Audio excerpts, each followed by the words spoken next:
selamat pagi. Di sini saya akan menjelaskan tentang OOP dan procedural language programming. Dimulai dari prosedural. Apa itu procedural programming? Yaitu suatu teknik dalam sebuah program dengan rangkaian perintah-perintah yang disusun secara sistematis dan logis dalam bahasa komputer agar mudah untuk dipahami, diuji, dan dimodifikasi. Lanjut ke kata kunci. Pada hakikatnya, program dalam paradigma ini berdasarkan pada struktur informasi di dalam memori dan manipulasi dari informasi yang disimpan tersebut.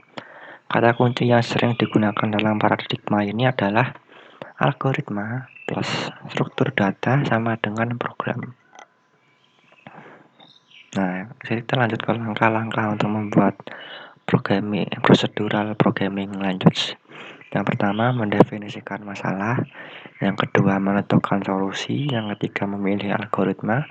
Yang keempat, menulis program. Yang kelima, menguji program. Yang keenam, menulis dokumentasi. Yang ketujuh dan terakhir, merawat program atau maintenance. Kita lanjut ke OOP. Object Oriented Programming atau OOP adalah suatu metode pemrograman yang berbasiskan pada objek. Secara singkat, pengertian dari OOP adalah koleksi objek yang saling berinteraksi dan saling memberikan informasi satu dengan yang lainnya. Ini adalah konsep OOP. Ada object, class, abstraction, encapsulation, inheritance, polymorphism, dan overloading. Kita lanjut ke objek. Objek adalah entitas runtime dasar yang dapat diidentifikasi dalam OOP. Objek dapat mewakili entitas dunia nyata seperti orang, mobil, tempat, dan lain-lain. Misalnya, kita dapat mengatakan mobil adalah objek yang memiliki beberapa karakteristik khusus, seperti jumlah gear, warna, serta memiliki beberapa fungsi seperti pengereman, akselerasi, dan sebagainya. Kita lanjut ke kelas. Kelas adalah struktur pembuatan tipe data yang ditentukan pengguna yang menampung seluruh kumpulan data suatu objek. Jadi, kelas pada dasarnya adalah template dari serangkaian objek yang berbagi beberapa properties dan behavior. Ini adalah contoh kelas. Ada kelas mobil dengan dua buah mobil berwarna biru dan merah. Nah, di kelas mobil ini ada variabel instan yaitu warna, tahun, manufaktur, dan kecepatan. Dan metode instan yaitu acceleration, stop, brake, dan turn atau direction. Nah, kita lanjut ke karakteristik dari OOP. Yang pertama, abstraction. Abstraksi data adalah konsep yang menyembunyikan detail latar belakang dan hanya mewakili informasi yang diperlukan untuk dunia luar. Ini adalah proses penyederhanaan konsep dunia nyata menjadi komponen yang mutlak diperlukan. Yang kedua, encapsulation. Enkapsulasi data adalah salah satu konsep terpenting dari OOP. Ini adalah teknik yang menggabungkan data, members, dan fungsi. Beroperasi pada data itu dalam satu unit yang dikenal sebagai kelas. Teknik ini pada dasarnya mencegah akses ke data secara langsung. Satu-satunya cara untuk mengakses data disediakan oleh fungsi. Nah, yang ketiga, inheritance. Teknik ini memberikan penggunaan kembali kode untuk programmer. Kita bisa membentuk kelas baru dari kelas yang ada, di mana kelas yang ada berisi beberapa properti atau metode yang juga ada di kelas baru. Di sini kelas baru disebut sebagai kelas turunan. Sedangkan kelas yang ada, yaitu kelas yang baru diturunkan disebut sebagai kelas dasar. Ini adalah contoh inheritance. Vehicle memiliki properti A dan metode A diturunkan ke dua kelas yaitu car dan bus. Nah, car dan bus ini masing-masing memiliki properti A dan metode A yang diturunkan dari vehicle. Seperti itu. Lanjut ke yang kelima kayaknya, polymorphisme.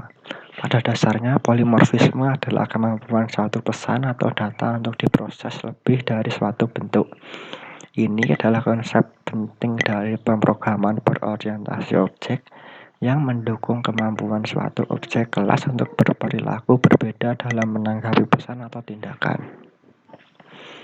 Nah, ini adalah perbedaan prosedural dan OOP.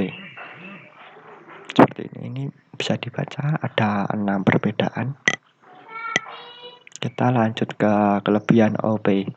OOP menyediakan struktur modular yang jelas untuk memprogram, sehingga OOP sangat bagus digunakan untuk mendefinisikan tipe data abstrak, di mana detail implementasi tersembunyi.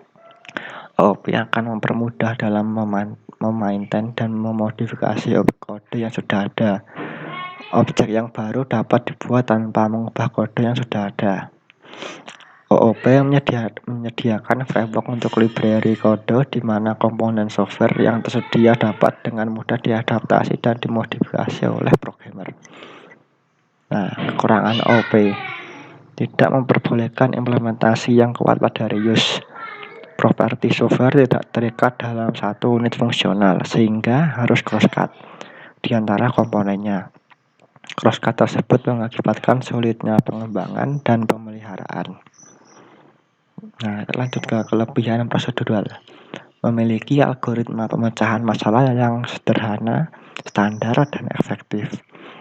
2. Penulisan program memiliki struktur logika yang mudah dipahami. Yang ketiga, biaya pengujian yang dibutuhkan rendah. Yang keempat, biaya perawatan dan dokumentasi yang dibutuhkan rendah. Yaitu kekurangan prosedural. Fungsi yang tersedia susah untuk diubah tanpa harus mempengaruhi fungsi sistem secara keseluruhan.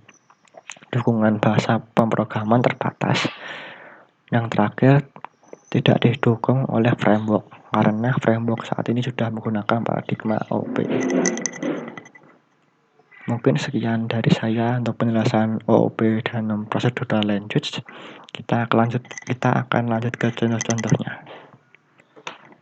Ya, ini adalah contoh pemrograman dengan OOP. Di sini saya membuat program luas persegi panjang dan segitiga. Ini ada kelas, ya, kelas segitiga dengan integer panjang lebar. Dan ada lagi kelas segitiga seperti ini. Nah, untuk hasilnya yang didapat adalah ini. Luas kotak 1 adalah 100, diambil dari sini. Luas kotak 2 adalah 25, diambil dari sini. Luas segitiga 1 adalah 21. Ini diambil dari sini.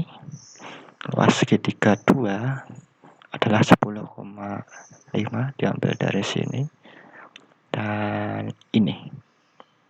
Nah, kita akan lanjut ke pemrograman prosedural. Nah, untuk pemrograman prosedural atau struktural, saya membuat program untuk luas persegi panjang.